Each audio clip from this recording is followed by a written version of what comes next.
Joining us now, he is on YouTube, our very, very good friend, Joe Bartel of RotoWire. Follow him on Twitter at JB Fantasy Sports and hosts on Sirius XM as well, if memory serves correct. Joe, how are we doing? I do not hear Joe. Yeah, I think that's a me thing. I think we're good now. Yes. Hello. I got him. Okay, good. We've made it. Joe is here to take questions if you have any. Otherwise, he and I will just chat, which is fine too. Nicolay Law Fan Talking text line 414-677-1250. 414-677-1250. You can also use Facebook and Twitter at the Fan Milwaukee or chat right there on the YouTube Dugout chat as well. Put your questions up there. And we can go from there. And it can be anything, right? Who should I start this week? Hey, I got this trade offer. Hey, I'm looking at a couple guys in the waiver wire. Who would you suggest? Like all that good stuff, all can be answered by the one and only Joe Bartel of RotoWire. All right, Joe. So let's start off first talking about the Green Bay Packers. Who benefits most from the Jaden Reed injury?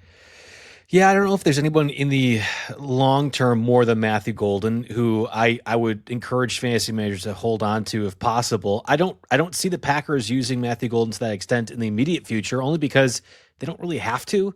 I think the best way to describe this scenario is kind of what the Chiefs did for rookie or Rashee Rice 2 years ago and Xavier Worthy last year, where by the end of November, early December, it was very clear what the Chiefs wanted to do offensively with both those guys. But you didn't really have to tip off the NFL or opposing defenses as to how we're going to use that. So in my mind, I think Matthew Golden towards the end of the season is going to be our definition, or the Packers' definition of an alpha receiver. This is not Devontae Adams or Jordy Nelson or Greg Jennings. I don't think anyone in this offense, the way Matt LaFleur wants to run things and Jordan Love targets people, is going to be a 10-target guy. I just don't know how that works, and certainly hurts things fantasy-wise. But the important catches, the schemed looks like Jaden Reed's touchdown in week 1, for example, I think at some point that will be Matthew Golden's work. In the immediate future, if it's not Dontavian Wicks or Romeo Doubs, I don't know if there's anybody else that really benefits from it. And I think arguably both probably have a little bit more fantasy value, with the idea that, let's just say Wicks gets maybe a target or two closer to the red zone, and Romeo Doubs, maybe instead of just third down or red zone targets, is more used as like we saw in week 1, whereas a deep threat and then some short yardage throws too, like that. So it's tough because I don't think week 3 Love's going to attempt much more than, let's just say, 30 passes if Vegas has any indication about how this game's going to go. And in that scenario, even with Tucker Kraft possibly not playing, I don't know how anyone outside of Romeo Doubs or Dontavian Wicks ends up benefiting from Jaden Reed's injury. What about this week, this matchup against Cleveland? We've been talking about it for the last couple days here on the Fan. What do you do if you have Josh Jacobs, knowing how good this Browns defense is against the run, knowing that right now Zach Tom is questionable with that oblique injury? It looks like Banks should be good to go. He was listed as a full participant today in practice for the Packers, but at right tackle, that is up in the air. Yeah, I mean, I think if you drafted Josh Jacobs, you probably have to play him, but this is going to be one of those lesser scoring games for your running back 1 or 2. And I have some thought that maybe Jacobs is the one that gets a few more short yardage targets if Tucker Kraft again does not play. We'll have to see what ends up happening there with his status. But you're right. I mean, I think this is going to be more like let's see if Jacobs gets 14 for 65, and if he scores a touchdown or if he gets a bit more work from a pass catching perspective, that's great. If I'm the Packers, I don't want to allow any time or opportunity where the Browns feel like this is close. And to do that, I think you're kind of just pressing down on their neck the entire time, either making explosive plays with Jordan Love or taking the ball out of the offense's chances or hands to be able to score points. And Flacco's going to give you a turnover too anyway, as is. So in my mind, I think it's played safe. You're not too aggressive. The last thing you want to do is give up multiple sacks to Myles Garrett where you're punting the ball away, or some fluky tipped pick that changes the ball possession. So I think Jacobs will get plenty of work. But yeah, I mean, the Browns' run defense is really good, and they play a lot of man defense, which I think Romeo Doubs in particular is going to be able to exploit again Sunday. So that's why I think Jacobs is probably more like a limited running back 2 sort of scenario. You can't bench him, but he's not going to have a whole massive stat line, I think. On the other side of the ball for Cleveland, Fannin is a guy that I think was a hot waiver wire pickup going into week 2 last week. He has the ability to separate and quickly out there on that passing route. But as Micah Parsons said earlier, pretty much he's never sacked Joe Flacco, and the hunter is out, and he must get Joe Flacco. I told Charlie, like, I'd call a coach and be like, dude, I can't get off the toilet. Like, I can't even make it to the car to come in. I got a stomach virus, something. I can't make it because that dude is smelling blood right now for Joe Flacco. I don't think I would touch any Cleveland offensive player.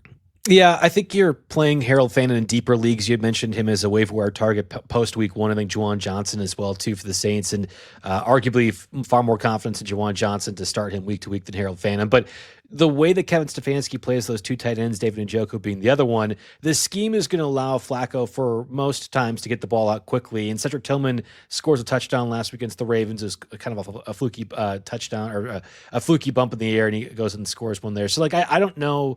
I mean, Flacco's going to probably throw the ball 40 times, and maybe Micah Parsons ends up getting him there for a sack. I think it's certainly possible that the interior of the defensive line also causes issues, too. I don't know if the stats of Jack Conklin yet. I think he was probably the closer of the two, Bitonio being the other guard for the Browns. And if both are out, again, I don't know if Conklin is or is not, that's going to be a tough spot, I think, overall for that offense, generate a lot of points to the Browns. Again, in my mind, this should be a pretty safe game for the Packers if they choose to do safe things. If there's going to be some fluky turnover, either from an interception or somebody peanut punches the ball out on Josh Jacobs, and the field possession changed a little bit. You could see a scenario midway through the third quarter where it's Packers 17, Browns 10, and they're still trying to score. But even in that situation, you're right. I mean, I don't know how the Browns are scoring a lot of fantasy points to make any of those guys super relevant.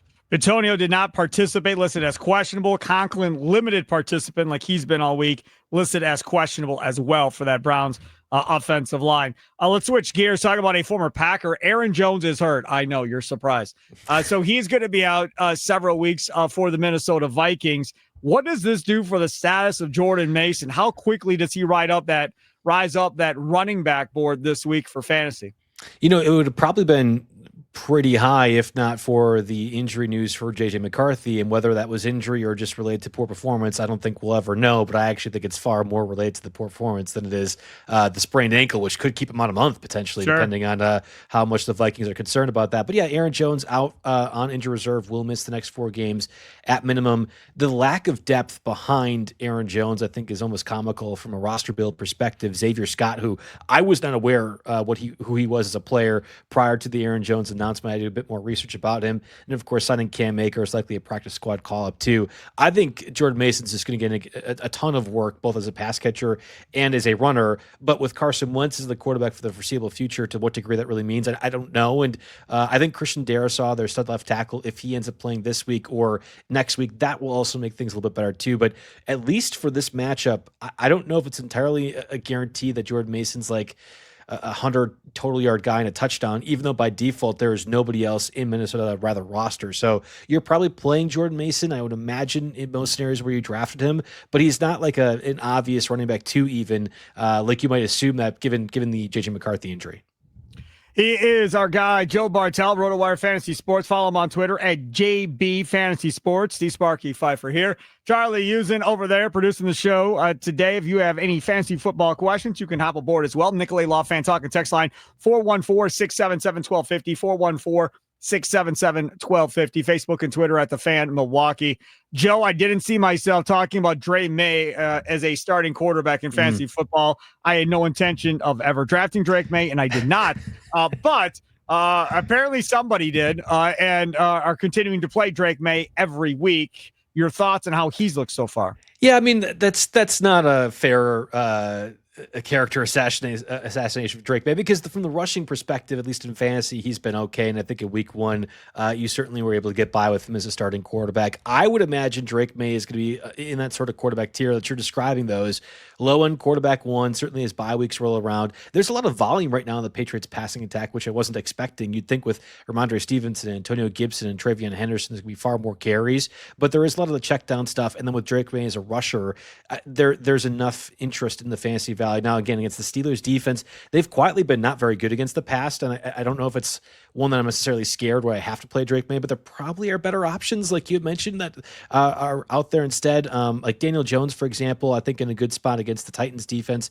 I would probably rather play Drake May because I haven't quite trusted what I've seen from my own eyes right now of the first 2 weeks, which have been awesome offense from the Colts. But that's more of like quarterback 13, 14, 15 range where Drake May was already being drafted. And there's been a lot of people who have rose above that group. I think about Caleb Williams, for example, was in that same tier. And I think against the Cowboys this week, that should be just insane amount of offense on both sides of the ball. So Drake May is on that range, but I don't know if he's like going to be elevating much more past that to have some comfort in him.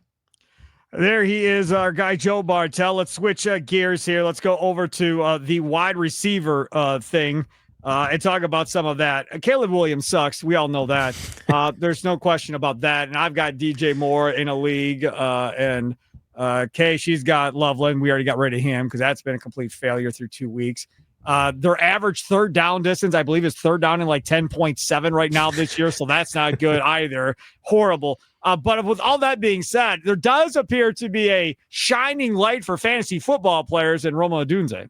Yeah, Roma Odunze has been fantastic, and it goes back to I wouldn't know if I'm going to strongly say Caleb Williams sucks, but he has not played quite to the level of No, it's okay. You could say that. Charlie, you're a Bears fan. What would you say? I wouldn't say he sucks. What would you say? I'm 2-0 in my dynasty league where I drafted Caleb and Rome. So if you're on YouTube, you could see his head like bobbing, like that's right, like a little diva on the corner or something.